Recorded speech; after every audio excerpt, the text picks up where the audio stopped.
रहा था बाराबंकी में चुनाव हुई, तो अरविंद सिंह गोप आप जानते होंगे, आपके भी मित्र हैं, वो अचानक हेलीकॉप्टर में बैठे वो अखबार पढ़ने लगे। तो मैंने कहा अखबार? कहा देखिए मेरा चेहरा नहीं दिखना चाहिए। मैंने कहा क्यों? क्या ऑब्जर्वर हैं, अगर उन्होंने देख लिया तो मेरे ही चुनाव खर्च में जोड़ देंगे। एक वो मतलब आतंक होता था कि कैसे उम्मीदवार डरा रहता था कि जोड़ दिया जाएगा। आज यह हालत है कि बजरंग बली से लेकर के नमाज पढ़ने तक सारी बात, धर्म से लेके जाति, वोकालिंगा और लिंगायत, किस तरीके से लग रहा है, और चुनाव आयोग कहां बैठा है पता नहीं चलता। अनम्यूट करिएगा अरुण जी। हाँ अभिषी, निश्चित तौर पे सभी पैनलिस्ट ने जो बातचीत कही है, प्रदीप जी से लेकर के अनिल जी, विभूति नारायण राय साहब, सुनील शुक्ला जी, मैं इससे सहमत हूँ। इसमें मुझे कोई भी बात जो है वो गलत नहीं लगती, सही बात सब लोग कह रहे हैं। और ये एक तरह से हम दुखद स्थिति में पहुंच चुके हैं, जब आजादी के अमृत महोत्सव के मौके पर हम लोकतंत्र और उसकी जो मर्यादा है उसको तार तार होते ही देख।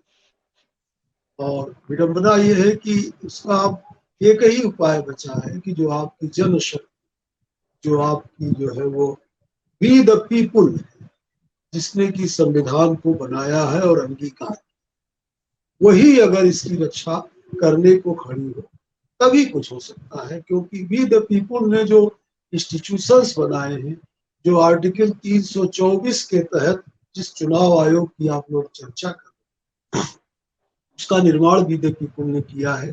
और उस पर जब डिबेट हो रही थी आपके कॉन्स्टिट्यूएंट असेंबली में, तब यही कहा गया था कि भाई चुनाव आयोग की नियुक्ति जो है वो बहुत ही इंडिपेंडेंट और उसको जो है वो एक तरह से मतलब उसको हटाने वटाने की स्थिति नहीं होनी चाहिए। तो फिर कहा गया कि तब तो आप लोग, एमओसी ने ही कहा कि फिर आप चुनाव आयोग को इस तरह की स्थिति कर देंगे कि उसके पास जो है मिलिट्री भी हो, उसके पास फौज भी हो, तो वो एक जो है स्टेट विद इन स्टेट।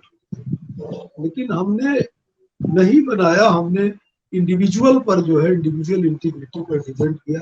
इसमें कभी टीएन सेशन जैसे इंटीग्रिटी और करेज के लोग इमर्ज कर जाएंगे, या कभी जैसे अनिल जी बाबरी मस्जिद विध्वंस की चर्चा कर रहे थे, तो हम लोगों के एक जो है वो एक तरह से हम लोगों के नेता ही थे, डॉक्टर ब्रह्मदेव शर्मा, सुनीलम जी भी अच्छी तरह से जानते हैं।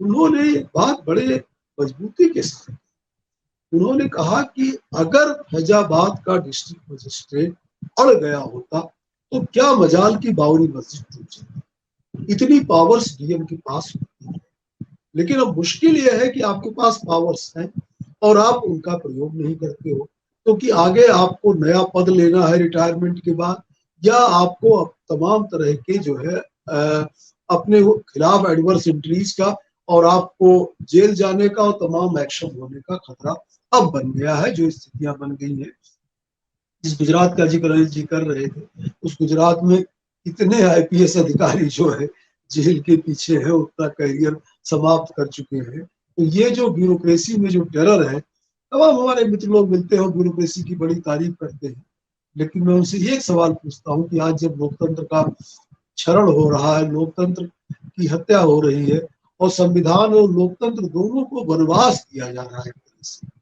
ये जो है वो बिल्कुल एग्जाइल में भेजे जा रहे हैं, तब जो ये जो हमारा जो ब्यूरोक्रेटिक स्ट्रक्चर है या ब्यूरोक्रेसी है, वो क्यों इतनी खामोश रहती है, क्यों चुप रहती है? तो इस बात का किसी के पास कोई जवाब नहीं है।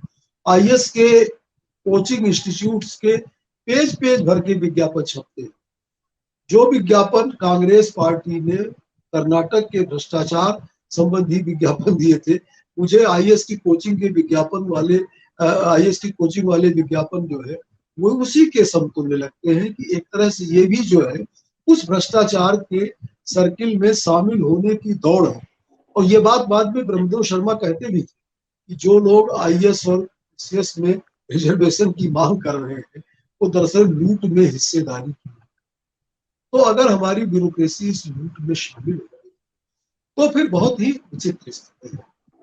हम कहाँ से लाएं, क्या करें? भाई गुरुवार को जो है वो आप देखिए कि शायद ये गुरुवार को ही दिया था जो है वो कांग्रेस ने शिकायत की उस पर तो इसी मौन है कि प्रधानमंत्री महोदय क्या कह रहे हैं। और शुक्रवार को जो विज्ञापन छपा, उस विज्ञापन पर जो है बीजेपी की शिकायत पर जो है नोटिस दे दिया और कहा कि आपके पास एविडेंसेज नहीं है। ये जो आपने करप्शन के रेट्स जो है वो उसको डिफाइन किए हैं। ये रेट्स जो है करप्शन रेट कार्ड दिया है 2019 से 2023 का, और 40% कमीशन की जो आपने बात, उसका प्रमाण है ये, वो कहाँ है? तो ये अदरवाइज उल्लंघन है। तो प्रदीप जी ने भी कहा, सभी लोग कह रहे हैं कि ये सिर्फ जो है वो मामला इनकॉम्पिटेंसी का नहीं है, ये मामला जो है वो खुलेआम पक्षपात का है।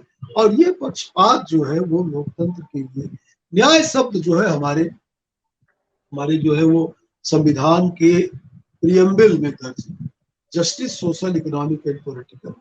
ये जो जस्टिस का जो मामला है, इसको लेकर के अगर आप जस्टिस नहीं करेंगे, क्योंकि अहिंसक समाज का आधार ही न्याय होता है, और जब आप न्याय त्याग देते हैं तब वो समाज अहिंसक नहीं है।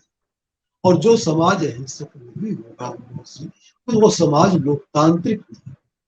तो लोकतंत्र की बुनियाद ही अहिंसा, मर्यादा और न्याय के सिद्धांतों पर टिकी। और जो लोक चुनाव के नियम है, लोकतंत्र के नियम है, जनमत निर्माण के नियम है, उसकी मर्यादाएं हैं, उन मर्यादाओं का उल्लंघन करके अगर भारत की जो है एग्जीक्यूटिव के जो सबसे बड़े मुखिया हैं, अगर वो इस तरह की बात, तो आप कल्पना कर लीजिए कि क्या होने जा रहा है। इनके लिए लोकतंत्र का मतलब जो है सीधे सीधे तुष्टीकरण है, डेमोक्रेटिक जो राइट्स हैं, जिसमें अपोजिशन को स्पेस, माइनॉरिटीज को स्पेस। तो मुझे लगता है कि इस देश को मतलब जगाने की बड़ी जरूरत है, और जो वी द पीपुल के कोर्ट में जाने की जरूरत है। मुझे लगता है वी द पीपुल से बड़ा जो है ना ईसी है, ना एससी है, और ना जो है वो मीडिया है। बिल्कुल डॉक्टर सुनीलम, आप तो कर्नाटक में हैं, घूम रहे हैं, जो अभी बात कही सारी चीजों के बावजूद जरा ये बता दीजिए कि हालात क्या हैं। सब उनके आज चुनाव आयोग भी उनके साथ खड़ा हो गया, सारी चीजें हो गई, उसके बावजूद क्या जनता में कुछ है बदलाव की उम्मीद?